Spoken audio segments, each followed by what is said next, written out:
Bonsoir et bienvenue au 17h30 Info sur les antennes de Global TV. Vous êtes en direct sur notre chaîne et bien sûr, nous sommes ravis de vous avoir avec nous. Commencerons cette édition avec l'info du jour qui consacre un dossier sur les polémiques autour du scanning des marchandises au port autonome de Douala. Prévu ce mercredi au siège du port autonome de Douala, la réunion sur la reprise des opérations de scanning a révélé un profond désaccord entre le PAD et la Société Générale de Surveillance sur le périmètre des discussions. En effet, la SGS refuse de débattre avec les autorités du port autonome de Douala de certains points qu'elle estime relever des seules prérogatives de l'État. Pythagore Lakoudi. La réunion annoncée pour ce mercredi à 10h au siège du port autonome de Douala, censée examiner les modalités de reprise des activités de scanning des marchandises au terminal à conteneurs de Douala-Bonabéry, s'est finalement retrouvée au cœur d'un désaccord de fond entre le PAD et la Société Générale de Surveillance sur le périmètre des discussions.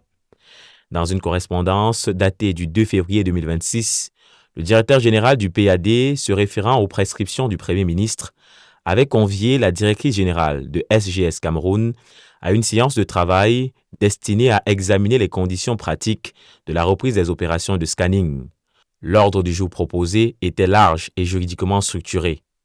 Autorisation d'exercer au port autonome de Douala, conformément au décret numéro 2019-034 du 24 janvier 2019, occupation du domaine public portuaire, partage d'informations à des fins sécuritaires, prise en compte des coûts logistiques supportés par la régie du terminal à conteneurs, mais aussi l'impact du scanning sur les délais de passage portuaire et l'éventualité d'une collaboration entre SGS et Transatlantique DSA.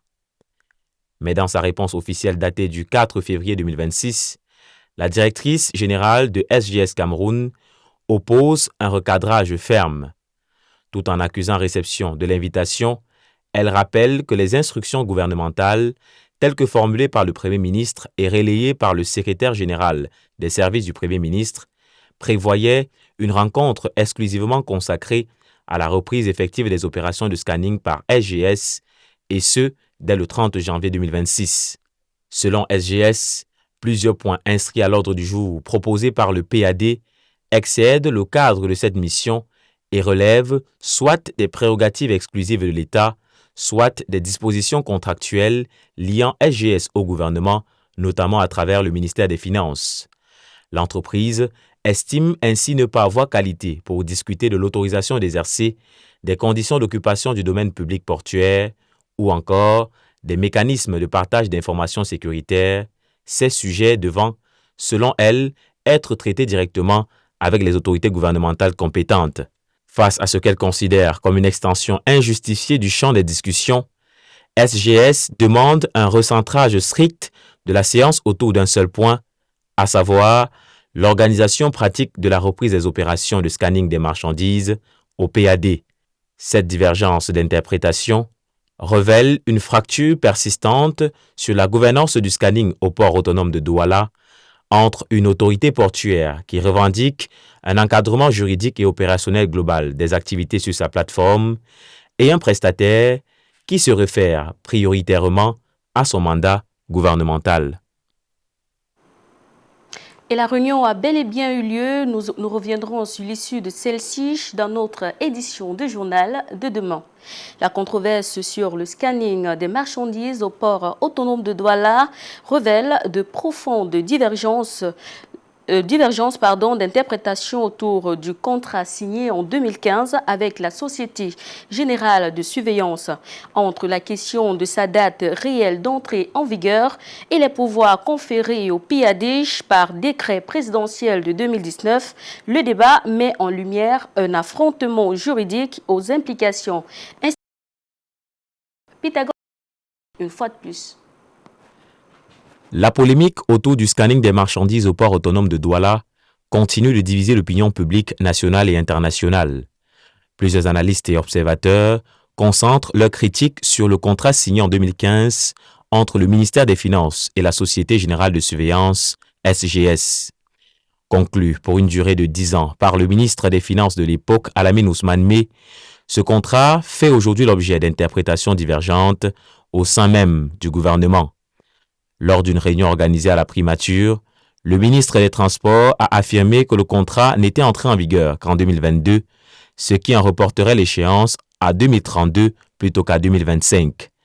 Une explication qui interroge dans la mesure où elle laisse en suspens la question de l'activité exercée par la SGS au port entre 2015 et 2022. Ce questionnement est renforcé par une décision signée en 2021 par l'actuel ministre des Finances, Louis-Paul Motazé, relative à la répartition des royalties reversées par la SGS au ministère des Finances dans le cadre du contrat d'inspection par scanner. Pour de nombreux observateurs, il apparaît difficile de concilier le partage de revenus issus de cette activité avec l'argument selon lequel le contrat n'aurait produit ses effets qu'à partir de 2022. Comment on fait pour qu'un ministre des Finances qui perçoit des royalties d'une entreprise comme SGS en 2021, il vient nous dire en 2022 que le contrat commence effectivement, entre en vigueur effectivement en 2022. Il percevait dans les royalties en 2021 à quel titre? Des autorités du Cameroun, le Premier ministre, M. Galé Bibert et M. Motazé, M. René Sadi et le ministre de Justice, puisque tout c'était à cette réunion-là, viennent dire au Camerounais que non, le contrat est entré en vigueur effectivement en 2022. Ok, on leur donne raison. La question est simple. De 2015 à 2022, SGS faisait quoi au Cameroun? Qu'est-ce qu'il faisait là, au PAD? Et il a ramassé des centaines de milliards. Certains soutiens de la démarche gouvernementale estiment que le directeur général du port autonome de Douala ne disposerait pas de la qualité juridique requise pour rompre un contrat signé entre l'État camerounais et la SGS, ni pour conclure un autre accord portant sur le scanning des marchandises avec un opérateur différent. Une position qui se heurte toutefois au décret présidentiel du 24 janvier 2019 portant réorganisation du port autonome de Douala, lequel confère à cette entreprise publique les pouvoirs nécessaires pour gérer et organiser les activités exercées dans l'enceinte portuaire. De cette loi-là qui réorganise les ports rend cet espace portuaire autonome. Ouais. C'est une personnalité juridique. Dans ce contrat, c'est le directeur général du PAD qui aurait dû le signer. Donc, on pouvait déjà l'attaquer. Les juristes m'expliquent ce que j'ai rencontré. Ils disent, mais ça vaut rien. C'est un contrat. Le directeur du PAD, c'est une personnalité. Quand vous êtes une personne juridique, c'est-à-dire, c'est pour ça qu'on parle de personne morale. Une personne morale est une personne juridique qui s'engage, elle, dans un contrat s'engage. Ça veut dire que même le président de la République ne peut pas signer pour le PAD. D'où vient-il que un ministre qui ne nous présente pas, un gouvernement qui ne présente pas une délégation de signature qui donne autorisation au ministre des Finances à l'époque, qui était M. Alamine, de signer le contrat? On ne voit pas ça. Il faut bien ça. La personne qui engage un État, c'est le chef de l'État. Et quand le chef de l'État ne peut pas signer, si c'est le chef du gouvernement, le Premier ministre, eh bien, le gouvernement fait un acte, prend un acte juridique pour donner autorisation au Premier ministre. On ne retrouve pas. Monsieur Alamine, vous avez signé sur autorisation de qui? On ne retrouve pas le document. Au-delà de l'aspect contractuel, les analystes évoquent également un manque de professionnalisme de la part de la SGS dans l'exercice de son activité au port. Des critiques sont formulées à propos de l'état des équipements utilisés, jugés usés, ainsi que la légèreté observée dans le scanning de certaines marchandises. À plusieurs reprises, selon ces mêmes sources, la société aurait été interpellée par les autorités portuaires sans apporter de réponse satisfaisante. Pour le port autonome de Douala, la situation est claire. Le contrat signé en 2015 pour une durée de 10 ans a pris fin le 31 décembre 2025. En conséquence, et conformément aux dispositions du décret présidentiel du 24 janvier 2019, la gestion du scanning des marchandises au port de Douala est assurée depuis le début du mois de janvier par la société Transatlantique DSA, recrutée par le PAD dans l'exercice des compétences que lui confèrent les textes en vigueur.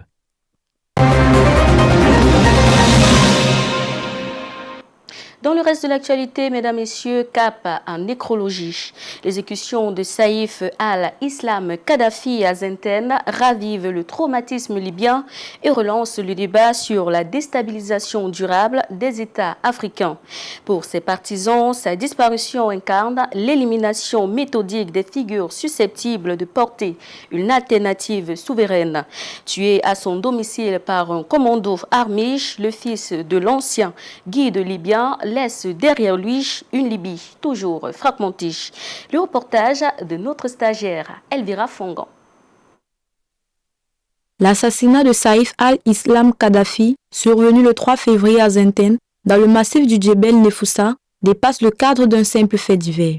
Il s'inscrit dans la longue séquence de déstabilisation de la Libye depuis 2011, devenu l'un des symboles les plus frappants de l'effondrement des États africains sous l'effet conjugué des conflits internes et des ingérences extérieures. Âgé de 53 ans, le fils de l'ancien guide libyen Muammar Kadhafi a été tué à son domicile par un commando armé selon son avocat français, maître Marcel Secaldi. Les assaillants auraient neutralisé les caméras de surveillance avant de l'exécuter. À ce stade, aucune revendication n'a été formulée et l'identité des auteurs demeure inconnue. Figure controversée mais centrale de la Libye post-2011, Saïf al-Islam Kadhafi incarnait, pour une partie importante de la population et l'opinion africaine, l'espoir d'un retour à une Libye souveraine et unie. Héritier politique assumé, il demeurait associé à une époque où la Libye jouait un rôle stratégique dans la promotion de l'intégration africaine et le financement des projets panafricains majeurs.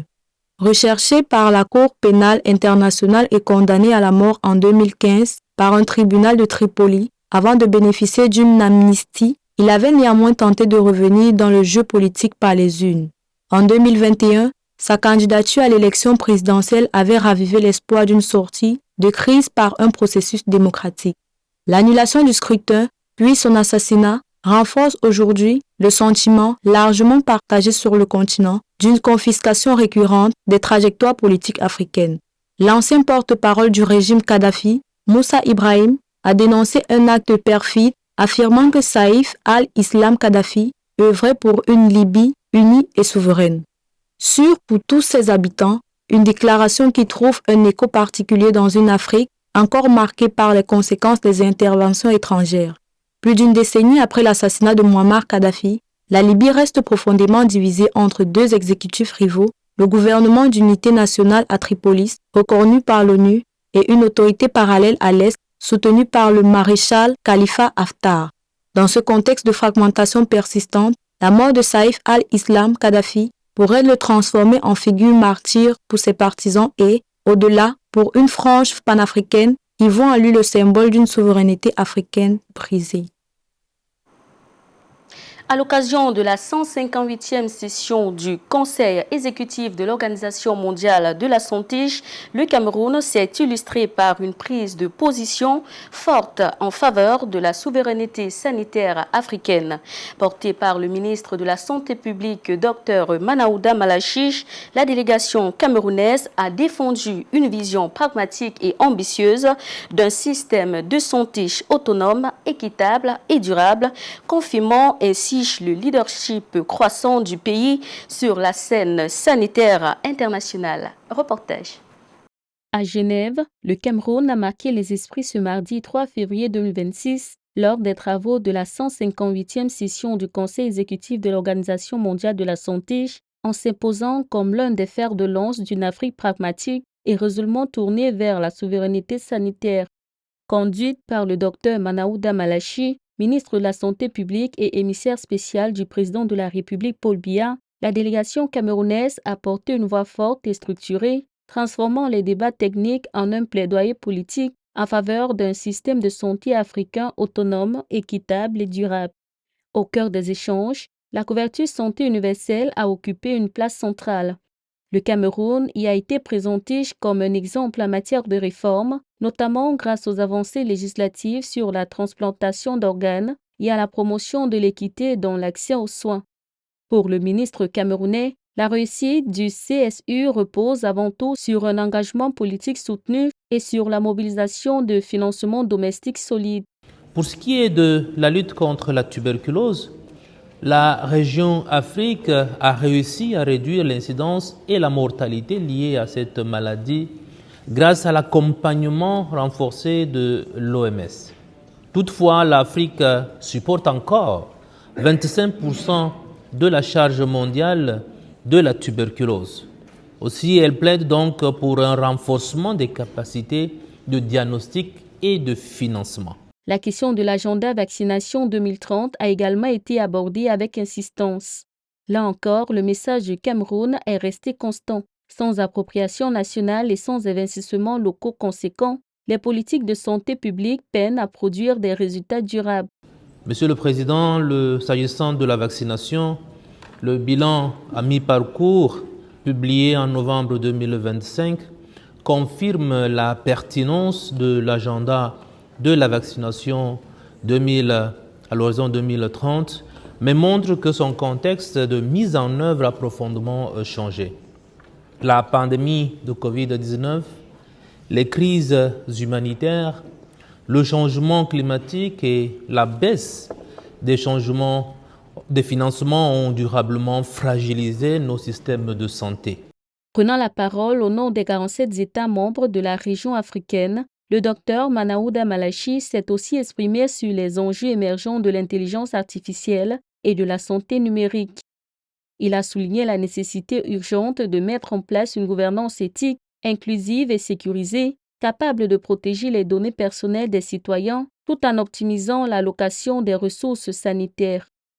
Ainsi, pour la région Afrique, il est important de réengager le monde autour de cet agenda, de placer l'Afrique au centre de l'équité vaccinale, d'encourager un financement international et domestique plus prévisible.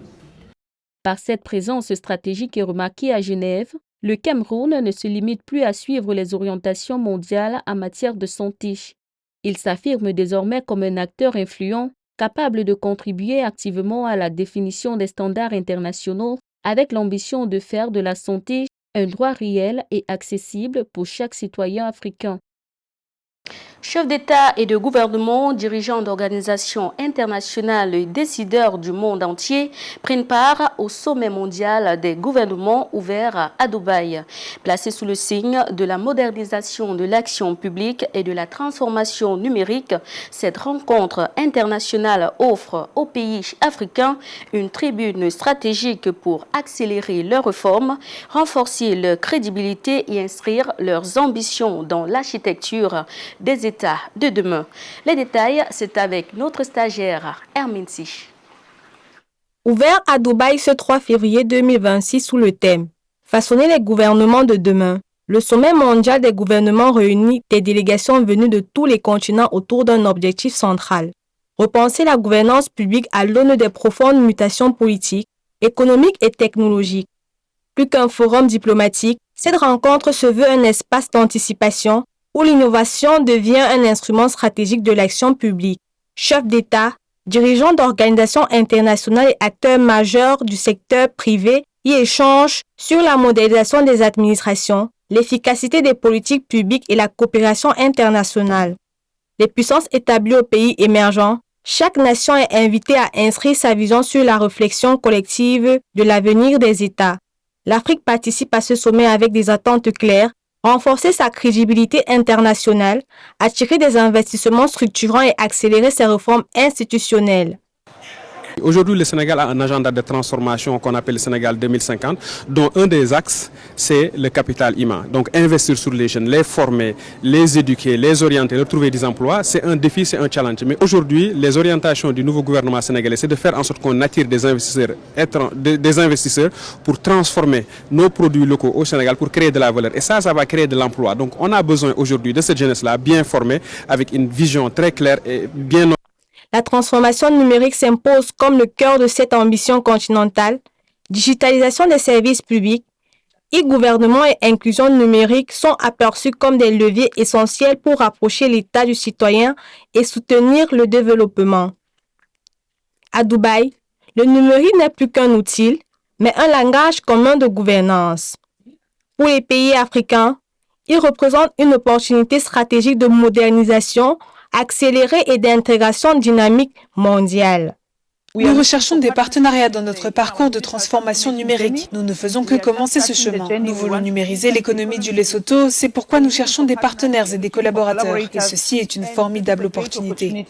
Le sommet apparaît ainsi comme une vitrine d'idées, mais surtout comme un levier d'action concrète pour bâtir des États plus agiles, plus efficaces et tournés vers l'avenir. En visite officielle à Bamako ce lundi 2 février 2026, Nick Shaker, nouveau chef du Bureau des affaires africaines du département d'État américain, a rencontré les autorités maliennes pour évoquer une possible relance de la coopération entre les deux pays. Sécurité, échanges économiques et respect de la souveraineté du Mali ont été au cœur des discussions. Dimitri Sapé, notre stagiaire, pour plus de détails. Ce 2 février, sous le soleil déjà brûlant de la capitale malienne, les portes du ministère des Affaires étrangères s'ouvrent sur une visite très attendue. Pour la première fois depuis sa nomination, en début janvier, Nick Shaker, nouveau chef des bureaux des affaires africaines du département d'État américain, foule le sol malien. Un déplacement symbolique dans un contexte diplomatique marqué par des années de tensions et de refroidissement entre Bamako et Washington. Reçu par le ministre malien des Affaires étrangères, Abdoulaye Diop, l'émissaire américain est venu porter un message clair. Les États-Unis souhaitent tourner la page et redynamiser la coopération avec le Mali sur de nouvelles bases. Au cœur des échanges, deux dossiers majeurs. D'abord, la sécurité, alors que le Mali reste confronté à la menace persistante des groupes armés terroristes. Ensuite, l'économie, avec la volonté affichée de renforcer les échanges commerciaux et les investissements américains dans le pays. Selon le compte rendu officiel des autorités maliennes, les discussions ont mis en avant un partenariat qualifié de gagnant-gagnant. De son côté, Nick Shaker a tenu à insister sur un point sensible, le respect de la souveraineté malienne. Le responsable américain a assuré que toute la relance de la coopération se ferait dans un respect mutuel, sans ingérence, marquant ainsi une rupture avec les approches du passé souvent critiquées par Bamako. Un discours qui a trouvé un écho favorable auprès du chef de la diplomatie malienne. Abdoulaye Diop a salué cette nouvelle posture tout en rappelant que la coopération avec les États-Unis devrait désormais prendre en compte les réalités régionales, notamment la création récente de la Confédération des États du Sahel qui regroupe le Mali, le Burkina Faso et le Niger. Cette dimension régionale n'est pas étrangère à Washington. En amont de la visite, le département d'État américain s'était d'ailleurs félicité sur sa page Facebook des perspectives de discussion non seulement avec le Mali, mais aussi avec ses voisins sahéliens autour des enjeux sécuritaires et économiques. Dans la refondation du Niger, le pays met l'accent sur la consommation des produits locaux. Quelles sont les stratégies utilisées pour promouvoir le concept Made in Niger? Notre correspondant au Niger, Jean-Marc Bicoq, en parle dans ce reportage. Dans la refondation du Niger, le slogan « Consommons local » fait partie des priorités du gouvernement. Plusieurs réflexions sont menées dans ce sens. Il est donc crucial de savoir ce qui a déjà été fait. Beaucoup de choses ont été faites déjà, parce que dès la première heure de la mise en place de cette vision, il a été élaboré une stratégie de communication. Cette stratégie de communication visait d'abord les ménages, visait les institutions et les partenaires, et aussi les producteurs même. Et après, nous avons aussi élaboré la stratégie des achats locaux qui a été adoptée en 2021. Et en tout cas, il y a eu plusieurs instruments qui ont été mis en place pour atteindre les résultats auxquels nous sommes parvenus. En 2017, on n'avait pas plus de 10 produits. Aujourd'hui, nous avons des centaines de produits nouveaux. Actuellement, on a vu au Niger, les gens se sont professionnalisés. Il y a des instituts qui accompagnent les transformatrices et les transformateurs. Donc là, on a beaucoup amélioré. Ce qui est important de noter ici aussi, c'est que les produits qui nous viennent de l'extérieur, là, nous, on ne peut pas savoir dans quelles conditions c'est fabriqué, c'est transformé. Et c'est eux qui font d'ailleurs qui posent problème de santé publique. Dans cette promotion de la consommation des produits locaux, l'implication de tous serait salutaire pour mener à bien ce processus in extenso. Et nous devons désormais encore davantage ne pas baisser les bras, continuer à structurer à tous les niveaux, au niveau des producteurs, au niveau de la mentalité même du consommateur, au niveau de la mentalité des institutions, de la mentalité des décideurs. Je pense que, comme nous aurait suggéré une des autorités nigériennes, le consommation nigérien ou le consommation local est d'abord une affaire de culture. C'est une affaire de changement de mentalité. Et donc, nous devons beaucoup plus aller dans le sens de la transformation de la mentalité, de travail avec le ministère de la Culture, tous les ministères producteurs, les ministères de la Culture en tête doivent prendre le devant pour que nous poussions les réflexions encore plus en profondeur pour voir comment capter l'attention de ceux qui sont loin de Niamey. Face à ces efforts, certains citoyens demeurent influencés par les produits importés. Mais il est important de savoir ceci. L'importance de consommer produits locaux, d'abord, c'est contribuer à l'économie du pays. C'est contribuer à l'économie du pays et puis sa souveraineté alimentaire. Je ne sais pas, mais chaque fois on dit aux gens que les États-Unis sont première puissance, c'est à cause de l'agriculture. Ce n'est pas les bombes atomiques. C'est à cause de l'agriculture que les États-Unis sont puissance, première puissance mondiale. La Chine est dedans. Tout ça, c'est par rapport à l'agriculture. Maintenant, je voulais simplement souligner aussi que quand on dit consommer local, il ne faut pas voir, ce n'est pas les produits transformés. On a la volaille, on a nos poulets, on a notre poisson, on a le riz, le sésame, tout ça, c'est des consommations locales. De nombreux efforts sont faits et de façon remarquable dans le processus de promotion du Made in Niger. Toutefois, l'appui étatique des artisans et agriculteurs doit être revu à la hausse afin de permettre une plus importante production et distribution, surtout à des prix défiant toute concurrence, avec des produits respectant les normes internationales. Fin de ce 17h30 Info. Mesdames, Messieurs, merci de l'avoir suivi. Et surtout, restez sur Global TV pour ne rien manquer de nos programmes. Bonsoir.